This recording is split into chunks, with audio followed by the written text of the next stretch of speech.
going to talk about how to do randomized controlled experiments at scale. And while it seems pretty easy to do that, he's going to talk about some of the huge computational issues that things like block sampling can enable.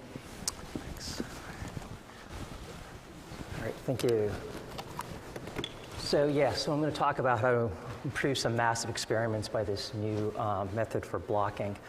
So most of the talk, the business end of it is about this method, but there's a lot of more higher level conceptual issues I'm trying to fix by the method that I'm going to emphasize.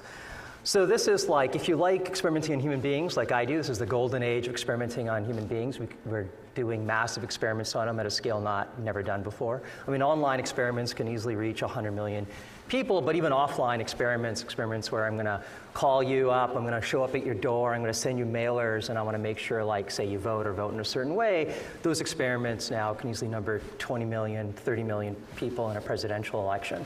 So they make the experimental part of the Salk vaccine trials, for example, look tiny. So they're quite large, and they're great.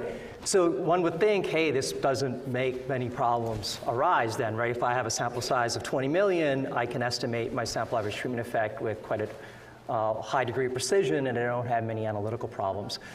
First of all, that doesn't happen in some applications. In some applications, particularly in some of these online experiments when you're interested in, say, the return for some ad campaign, the data in that case is very poorly behaved. The returns are very, very, very fat-tailed, and even with a few million observations, you're not actually estimating the variances quite well. Those aren't the use cases I have in mind in this talk. I have in mind the ones which a few million observations give you very good estimates of the average treatment effect. But human beings be human beings, once you have a few million observations, you're not so interested in the average treatment effect anymore. That's good and great, you're happy, but now you're quickly figuring out, well, which subgroup is the treatment most effective for? How does the treatment effect vary by some covariates I have? Does my treatment effect work better for men than it does for women? The average treatment effect is 0 for this drug trial, but is there some subgroup that it has a positive effect for? Because then I can get the health regulator to pay for it. The last one's a big one. Their experiments are not so massive, but that's like as far as regulator and policy goes, that's where the push is really coming from. So in terms of I have an average 0 treatment effect of some drug, but it works for some subgroups, so let me get approval anyways. And after it's approved, then I'll run ads on everybody so everyone takes it, even though that wasn't what it was approved for. So you have like these subgroups now that you're very much interested in. You have heterogeneous treatment effects you're very much interested in. And this has happened at the same time that a lot of the traditional experimental methods become computationally infeasible. These are like old methods right to the very beginning of experimental design, and the one I'm going to talk about is blocking. In many ways, this is like a golden age for some like newer experimental methods. If you're into multi-arm bandits and Bayesian experimental design, now with these online experiments, that's the thing, and those have been used in a scale that we've never seen before, and in ways we've never seen before. But some very old and traditional methods just computationally don't scale, so people don't use them. And the thing about some of these old experimental design methods is they built right into the experimental design straitjackets to the researcher, controlled what the researcher was going to do, and in some ways embedded in the design what the researcher was going to do with the data after she collected it. And those have become computationally infeasible, and that's the business end of the talk. The other thing that's happened is, in the use cases I'm thinking of, the degrees of freedom have gone up. In the use cases I'm thinking of, N is getting very large, and your parameters are not growing anywhere near that rate. So the degrees of freedom are many in the data in the usual statistical sense. What's underappreciated usually is the researcher's degree of freedom has gone up. The way that the researchers get to play with the data has gone up. If I do a massive experiment and the average effect is 0 and I find that it works in some subgroups, may only report the result for those subgroups. The cost of doing not large experiments has really dropped. It's really massively dropped. So now I can run 10 experiments and only report 1 or 2 that I like. Right? And also now, if I do the experiment, and now with modern computing, I can do an analysis on the experimental data 20 different ways. And maybe I won't report all 20, I'll just report some subsets. In some fields, this problem has been around much longer. Think about psychologists and experiments on undergraduates. Those are very low cost, you can do lots of them. So in that literature, this problem of research degrees of freedom is very well understood and studied. There's a term there called p-hacking. People hack their p-values.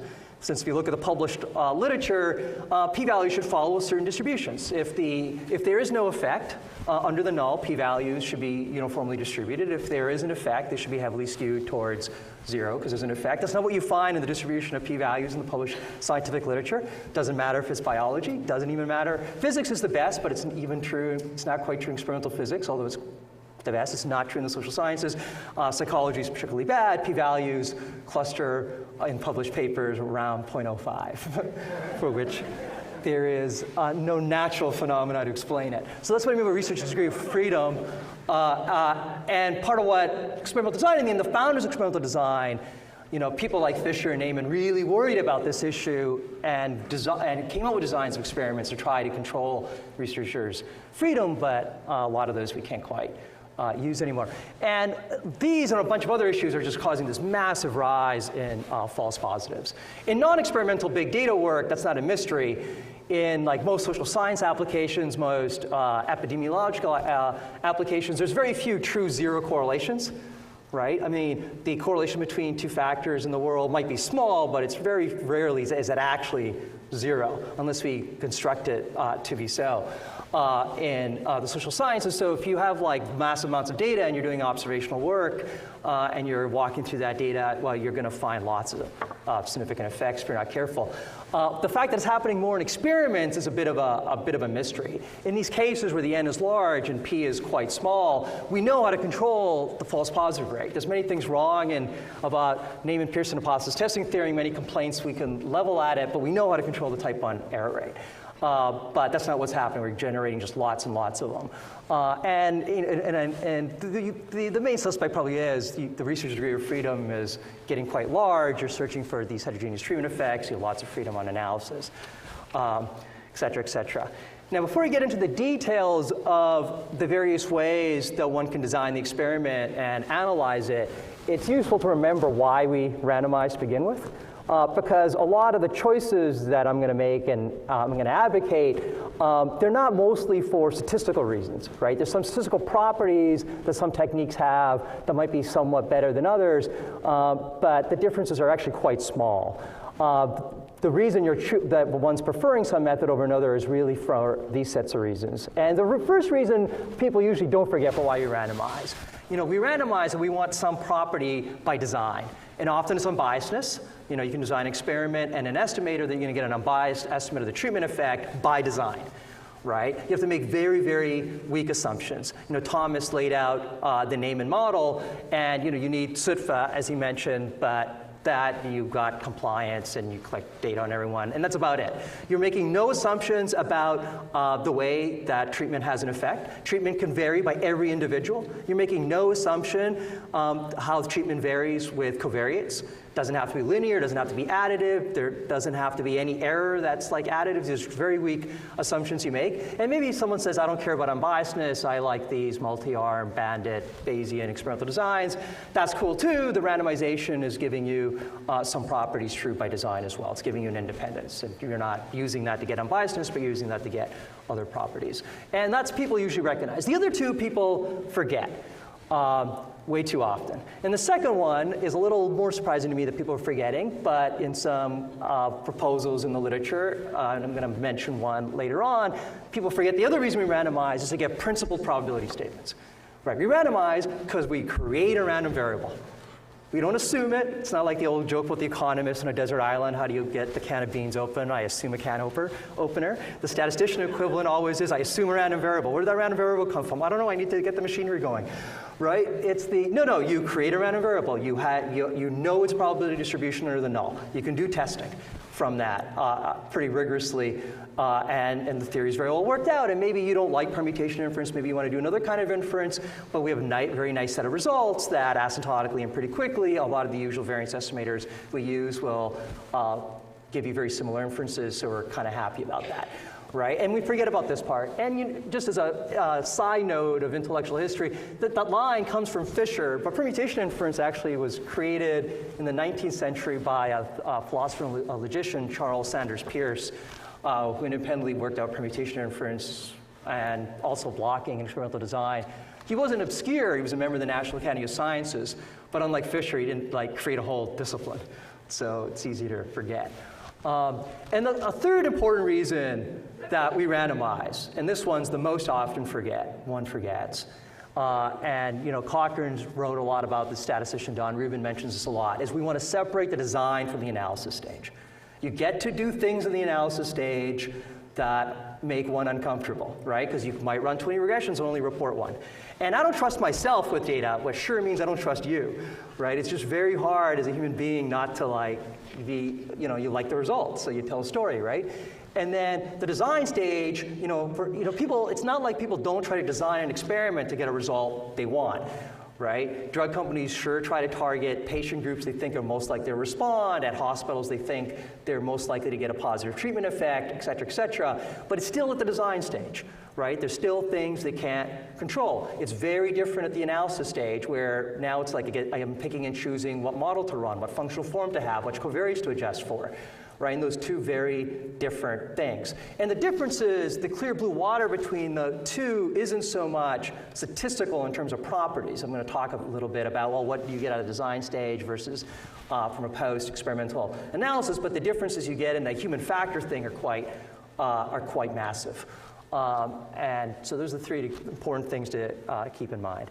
Right, so the bulk of the talk is going to be this new method for blocking. Now, what's blocking? Now, blocking is a very old idea. It was formalized by Fisher and Pierce, but farmers figured this out in the 16th and 17th century, which is, all right, if I'm going to do a randomized experiment, they weren't, to the extent they were actually doing randomized experiments in the 16th century is a little debatable, but the following wasn't. To the extent that I'm going to do a randomized experiment, I want to, at the end, compare men to men, women to women, old people to old people, young people to young people. And sure, if I randomize, an expectation, all that's going to work out, but on any given draw, it may not.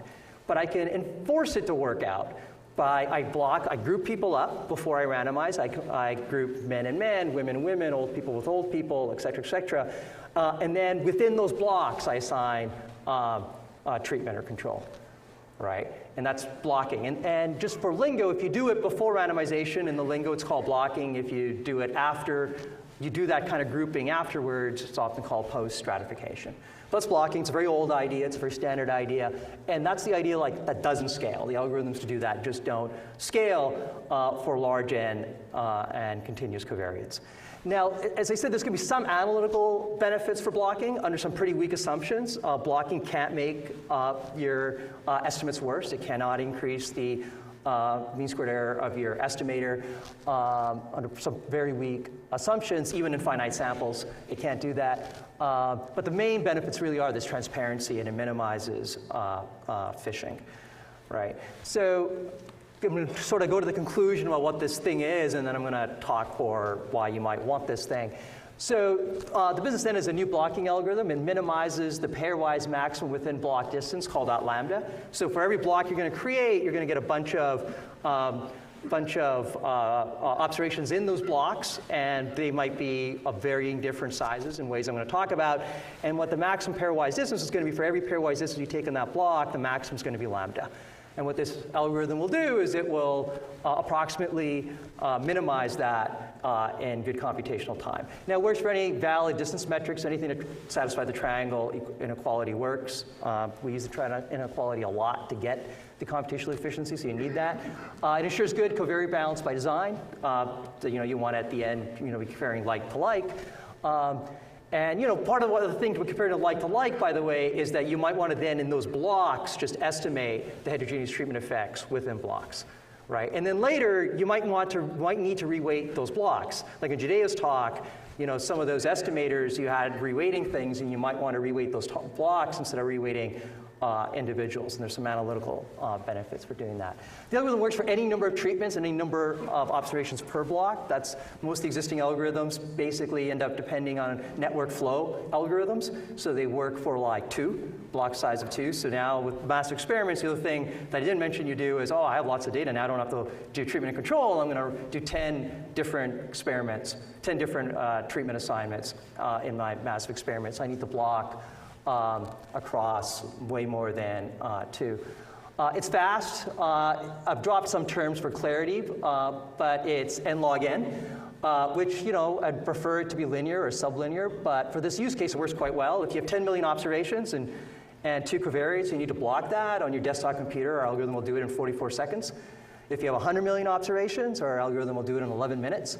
So that's pretty good. The other key thing it has is it's linear in storage. And all the existing algorithms are nonlinear in storage. They're like n squared in storage, and that's what actually kills them. And their expected time is like n to the third plus other terms. So they're like really quite bad. That doesn't, I can't even get them to work on 10 million observations. The memory thing that kills you. Even in the cloud, it becomes quite difficult. It's approximately optimal. It's going to be 4 times lambda. You're going to get within this maximum distance. There's special cases. If you only have 1 covariate, it'll give you lambda. If you have 2 covariates, it's going to be 2 lambda. The 1 covariate and 2 covariate cases are of some importance, just to give some intuition for blocking. If you couldn't block on anything, right, the thing you want to block on is a really good model of your outcome. Right, say I had a really good model from prior data on how X, my covariates, map to the outcome. That 1 covariate, y hat, is what I would want to actually do the blocking on. And for 2 covariates, I might want to block on, my expected y hat under treatment and my expected y hat under control. So those are very important special cases. Right. So now, why do we want to block again? We have a randomized experiment. My sample size is large. Right?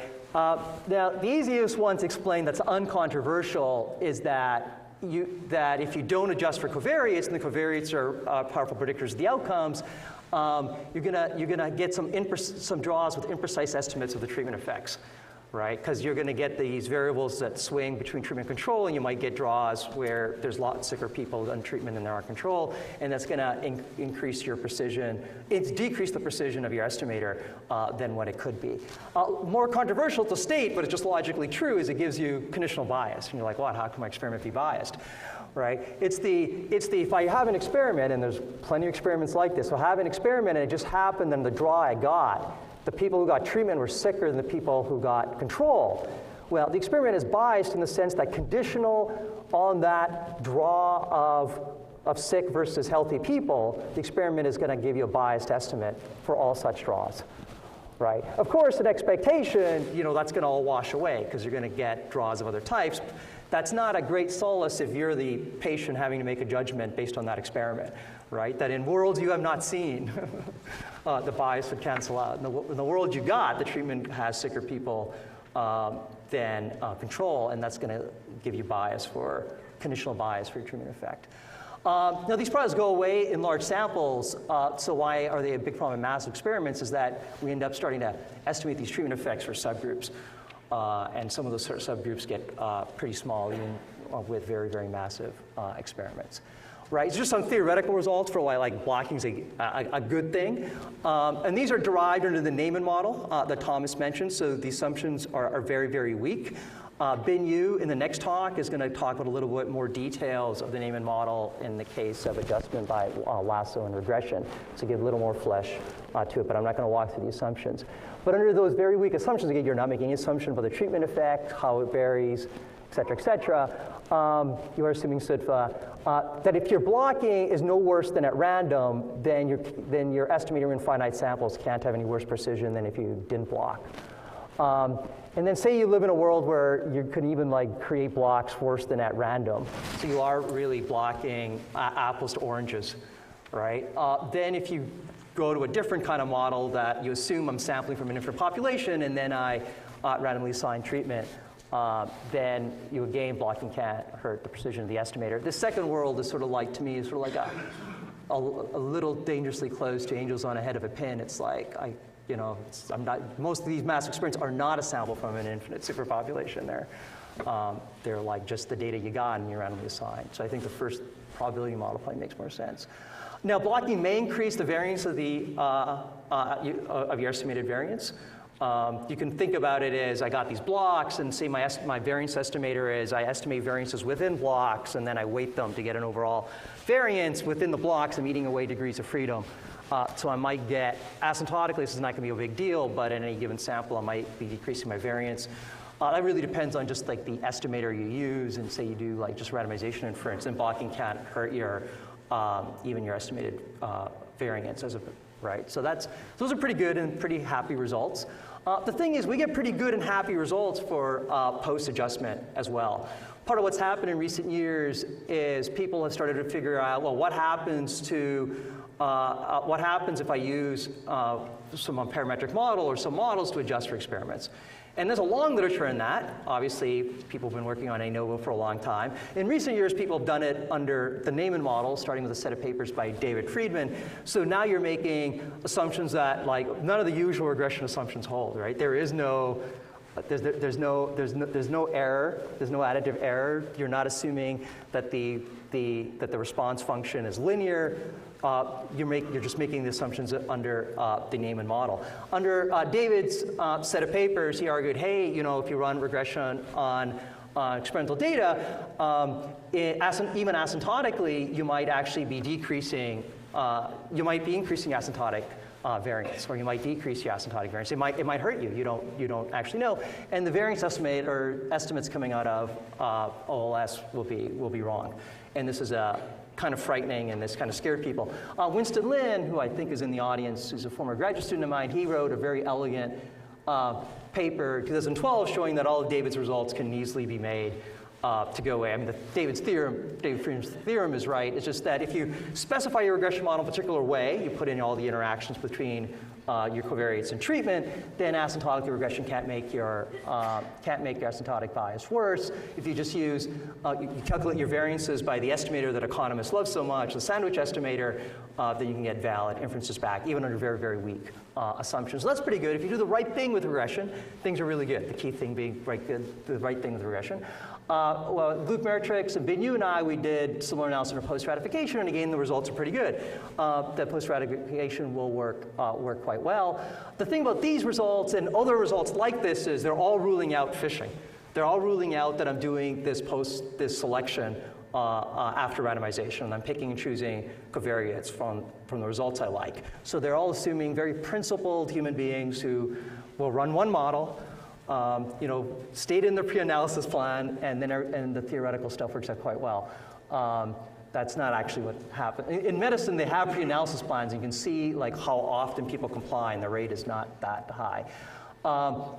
And then there's other ideas to avoid blocking. What you can do is you can do re-randomization, which is, and this is pretty close to what people actually do. In a lot of these development experiments, you can have 20 villages, and within villages, you're going to treat thousands of people. The analyst sits there, randomizes 20 villages. She looks at it and goes, I don't actually like how treatment control got assigned. Let me redo it. Right, and and the problem, and in this paper, this analyst paper by Don Rubin with a graduate student of his, he goes, well, this will work well if you keep that decision rule, right? You're basically restricting the randomization space. If you take that into account, that's good.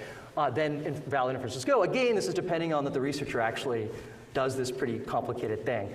So none of this stuff will work or is robust to researchers doing what we actually know researchers do. Which is, they run different models, they don't report them all, et cetera. So I want this built right into the adjustment. So the current literature on this, and this is the thing about CS meeting statistics, is it's a little surprising how little computational work's been done. The most used algorithm with really good properties is by Paul Rosenbaum with a bunch of co-authors, and it's this optimal multivariate matching for randomization, basically using these network flow algorithms. Now it's fully optimal, unlike our approximately optimal. It's just that its complexity is really bad. Its storage is n squared. Its expected runtime is greater than n to the third. There's extra terms, but the n to the third is enough to get to the point that it's not working so well on your 100 million observations. It only works with two treatments, so you can only pair two observations together, so you get matched pairs. There's some greedy algorithms. One's called it's an oxymoron of a name, optimal greedy, but it's just a greedy algorithm. It works. Its complexity is actually pretty bad, which is kind of weird for a greedy algorithm. But it has then no provable properties. And there's other algorithms now that people have proposed that get rid of principal probability statements. Because if you think about it, if you turn this into a mini-max problem, right, and I say, look, I have a bunch of covariates, they're continuous, I think they affect the outcome, and I want to minimize the risk of an imbalance across them, right? Then you can set up the problem and then that way, and then the end of that's going to be, there's only going to be one distribution of covariates that's going to minimize that risk. Only one. right? So basically what you're going to get from these covariates is only one distribution, say it's only treatment control. So it's one thing, only one allocation of treatment to control that's going to minimize that risk. And only thing you choose then is which of those allocations get treatment, which of those allocations get control. But now there's no principled probability statement left, right? Because your choice is, does this set get control or does this set get control? And we'll get treated. That will minimize that risk. There's no probability statement left. Right, well, there is one, I guess, but it's not, you're not going to make any, and you can make assumptions. You can say, I'm going to assume a random variable with following properties and go, but I'm going to rule those out. Right. So there's an issue with match pairs I'm not going to talk about. I'm running out of time. So what is this thing? So you have an experiment with n units and t treatment categories. And in this case, n is quite large, t is not. And you're going to establish a threshold. You're going to say that I want block size of a minimum k, which is going to be greater than or equal to t. We're working on theory for k less than t, but that introduces a lot of analytical complexities to your estimators if your block size is less than the number treated you have. But here you have k that has to be greater than or equal to t, and that's got to be the minimum block size. Block size may be larger because you want to maintain the natural clustering of the data, but they have to be at least size k. And you block the unit such that it minimizes the pairwise within block distance, and that's like the threshold k. And to my knowledge, no one's proposed this kind of threshold blocking thing before. The difference can be easily seen if this is the data, and of course this example is cooked up to make it look better. The data is naturally clusters, right? So threshold blocking will generate this, and this, and the minimum size here is 2. And then fixed size blocking will generate this. And then what's going to happen is, well, that distance is quite large. The maximum within block pairwise distance is quite large. Here it's quite small, right? But this is going to minimize that loss function. In fact, it's very easy to prove. It's almost a trivial theorem once you set it up. Though for any objective function, for any desired block size, the optimal blocking method will minimize that loss function better than fixed size blocking, because it's taking into account, because one's a superset of the other. Right, and it's easy to show. You turn it into a non-integer programming problem, and it's easy to show.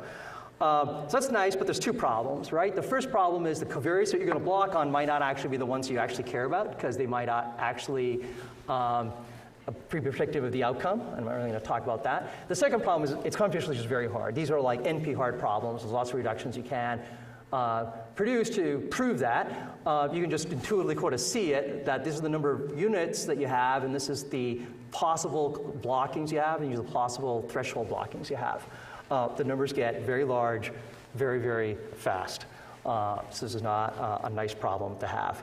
So what do we do? So I'm going to give you some intuition about the algorithm, and I think I'm going to give you some intuition about the proof on a simple example. And this is like the simplest version of the algorithm. The simplest version of the algorithm is on undirected graphs.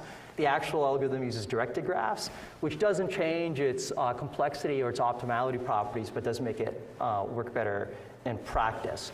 But it's a little more complicated to explain. So I'm going to take the simplest example. There's like 12 data points. The minimum block size is set to 2, right? The first thing to note is this is what the undirected complete graph looks like with edges being the distances between every point.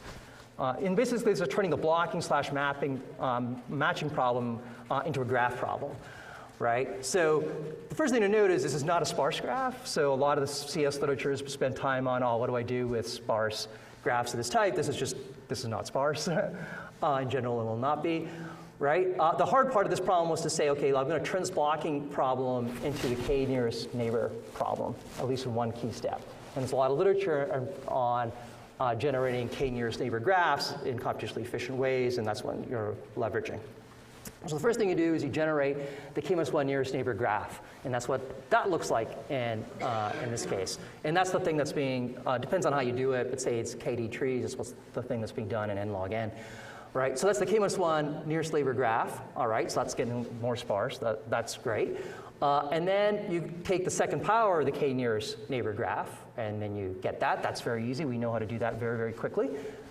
Think UCS.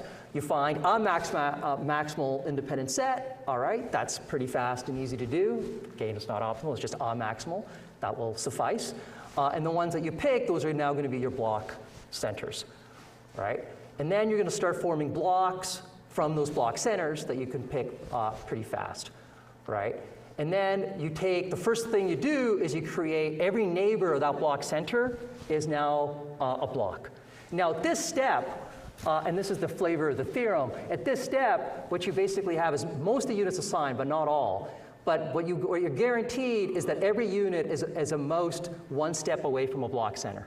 And then you can prove that this distance here has to be equal to or less than lambda, right? So lambda is the maximum pairwise distance if you could like actually do this optimally. These distances by the features of nearest neighbor graphs cannot be larger than that, right? And if you stop the blocking here, by the way, you would get a property by the triangle inequality that the maximum pairwise distance can't be more than 2 lambda.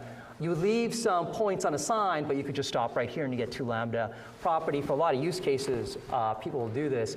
For example, someone called me the other day, say, hey, we want to yank 5 million people from the voter file, that we want to do things to them, and we need it blocked. And they need it blocked on their computers, part of why these use cases make it hard. They're not willing to go to the Amazon cloud.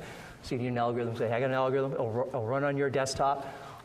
They don't care about these unassigned points because they don't actually care about the representativeness of the sample. They actually just want a few million people to see if the treatment works on. You can just stop here. All right, but if you want everybody else, then you got to like assign the unassigned blocks to the nearest block, and that's what's giving the approximation going from 2 lambda to 4 lambda. That last step is really exploding it, right? And then you get these blocks. So right, in the actual algorithm, it's a directed graph. If you do the directed graph, there's fewer things you have to assign at the last step. There's heuristic algorithms you can now combine. And here's the interesting thing with the modern age. Now, a lot of these blocks are going to be bigger than they necessarily have to be, given the algorithm is. You could do heuristic algorithms to break them up into smaller parts. And they will then, not provably, but usually in practice, work to create more fine-grained and homogeneous blocks. It turns out that the complexity of those heuristic algorithms is actually so bad that you're undoing all the good stuff you did about getting something that can block 10 million observations in 44 seconds. There's just some data on some preliminary simulations, how quickly this does work. Here's the algorithm. Here's the CPU time. This is on 1 core, 1 chip. This is not fancy. This is not like you're going to the cloud. Again, that's important for the use case. It's like in medical experiments, in these get-out-the-vote experiments, in these health experiments, they're not willing to share the data to you, and they're surely not willing for you to pump it up to an unsecured cloud. That's the memory. That's the linearity in memory is kind of key here. And the other, you can't even really generate, 10 to the 5, it's like 64 gigabytes of RAM. You sort of like are grinding to a halt there. And the problem does not parallelize in a straightforward way. So that's not an easy fix there. The thing works quite well. The non-bipartite matching approach, that is actually optimal. It just has a bad complexity to it, so it will work better. But this will work better than these greedy algorithms, the best greedy algorithm we have found, and this certainly works better than that one. And this one, computationally is not even that feasible. Right, so it's a fast algorithm. A more precise statement of its property is that it relies on the nearest neighbor graph. There's lots of different ways of calculating that nearest neighbor graph. But net of that, the time order is d is the number of covariates, k is the block size, is d to the 0, y is the d to 0. Just to make clear that it doesn't really depend on your covariates. Time, and it's d to the 0, k in space, net of the nearest neighbor. And for our use cases, KD tree nearest neighbor works quite well, so then you get 2 to the d, kn log n. So in these cases, the number of covariates you have is usually like, say, 20, 30. K is quite small, so it's really just the n that's the term that's killing you. Compared to like the usual pre-existing methods, depending on network flow, and you can't use the network flow things that have been optimized for sparse graphs because this is not sparse. There you have like the Durgas algorithm is what the Paul Rosenbaum's algorithm underlying uses. That's n to the 3rd log n plus d n squared worst time, and the space is n squared, so it doesn't quite work. You might note that this thing has similarities with clustering, unlike traditional blocking, that it's trying to maintain the existing clustering structure in the data. That's why the minimum is k, but it'll take greater than k if the data is so clustered that way.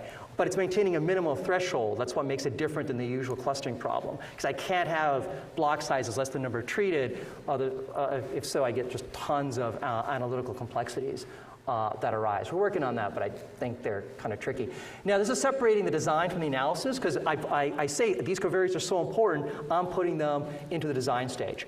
And I'm not saying afterwards you can't then do analysis, right? Because blocking's not going to clean up all the covariant imbalances. Afterwards, you can run your favorite estimator on it. And in fact, you could put in that estimator covariates that were not in the blocking, but then I, as a reader, now know that, right? And the other use case is sort of like, it's sort of like if you're designing like these experiments for other people that are going to use, maybe a drug company, it's going to be a presidential campaign. Lots of people are going to use it with varying level of technical skills. Say it was even a survey, right? For example, the surveys that we designed for the Obama campaign last time, they were self-weighting, right? Because people have different response rates, so the usual thing people do is they estimate a survey and afterwards they re-weight it back to the population. But people screw up the re-weighting, people might use one set of weights versus another. What you did is you designed the survey to be self-weighting, right? You oversampled people proportional to their probability of response. At the end, all the analysts have to do is just run across that. It's self-weighting right there. Not even politicos can screw that up, right? And more importantly, that scientists then can't start playing these weird games of, hey, I get a different result if I adjust on this. You get a different result if you adjust on that. It keeps this nice and clean. There's a lot, I didn't mention estimation at all. There's a lot of interesting things. There's experimental design. It's not that complex. There's a lot of really basic questions about experimental design that are a little unclear. So you have these blocked experiments, for example. How do I do adjustment on them?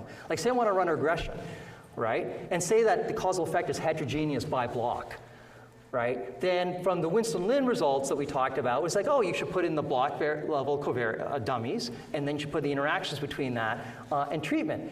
So the number of covariates isn't growing large, but the number of blocks is. So now the P, if the number of parameters over n doesn't go to 0 in that case, right? So then what do I do? And if I don't do that, then I'm not in the safe world of those analytical results that regression can't make the asymptotic variance from estimator worse. So in the next talk, Ben Yu is going to talk about this case where this is not true, where P can be greater than n, and this ratio is not going to 0. But it's a little surprising in this world that experiments are pretty. We think we understand experiments. It's a regression for crying out loud. We should understand that.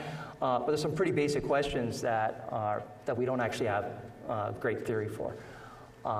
And this is joint work with Frederick, who's a postdoc, and Michael Higgins, who is a graduate student of mine in stats. And I have 7 seconds. It's pretty good.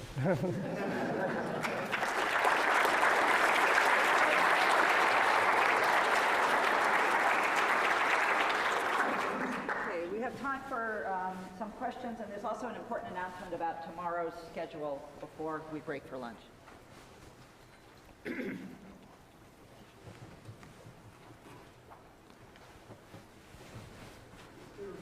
Ability in it due to the selection of a maximum independent set and then the k nearest neighbors that you would get essentially different results on different runnings that have to be accounted for and such like that?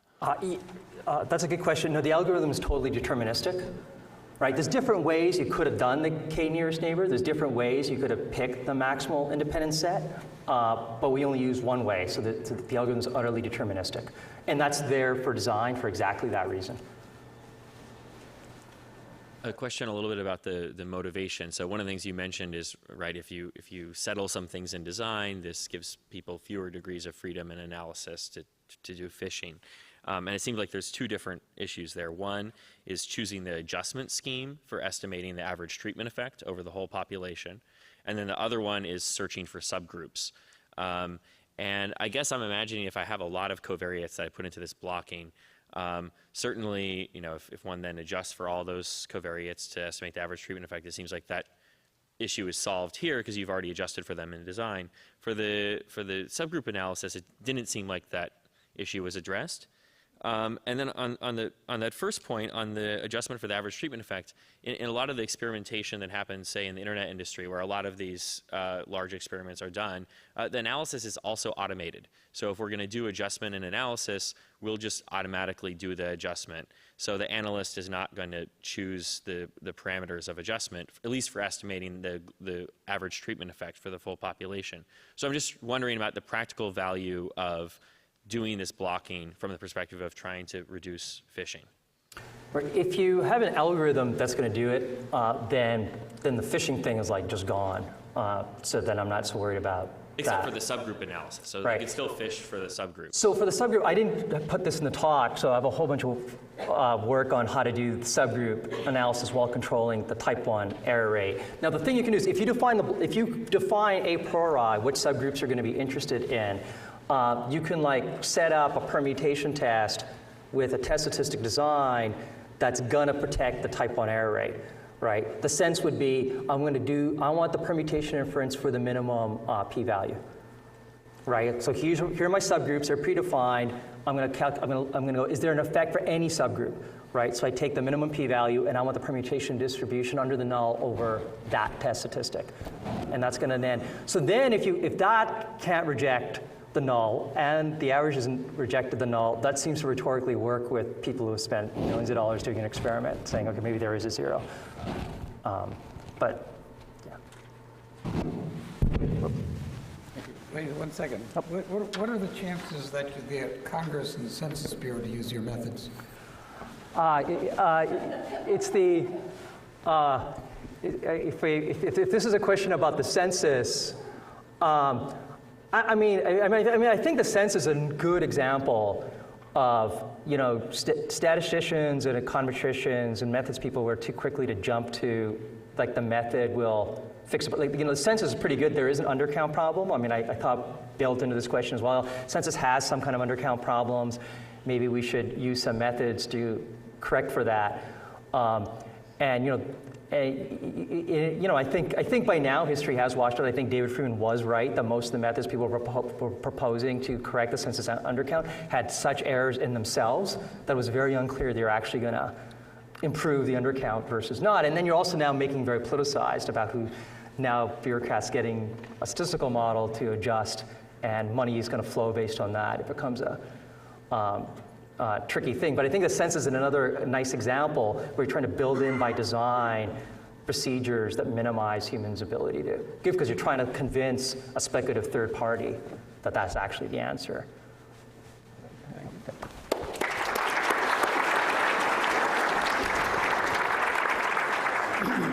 So due to illness at the last minute, two of our speakers tomorrow, it happens to be the first two, Dana Boyd and Cosmo Schlese, one illness in the family and one illness of the speaker, can't be here. So what we've decided to do when we just learned this is that we will start breakfast at the usual time, but we'll delay the first talk until the second talk time, which will be 8:40. Then all the speakers are going to move up one slot. So if you're a speaker, note that you'll be speaking 40 minutes ahead or some amount of time ahead of where you thought you were. And then we will end 40 minutes earlier at the end of the day because of these two missing speakers. So keep that in mind that we're going to start late and all the speakers are going to move up one slot. And we should now break for lunch, and it's out there and there's directions for the two places to eat.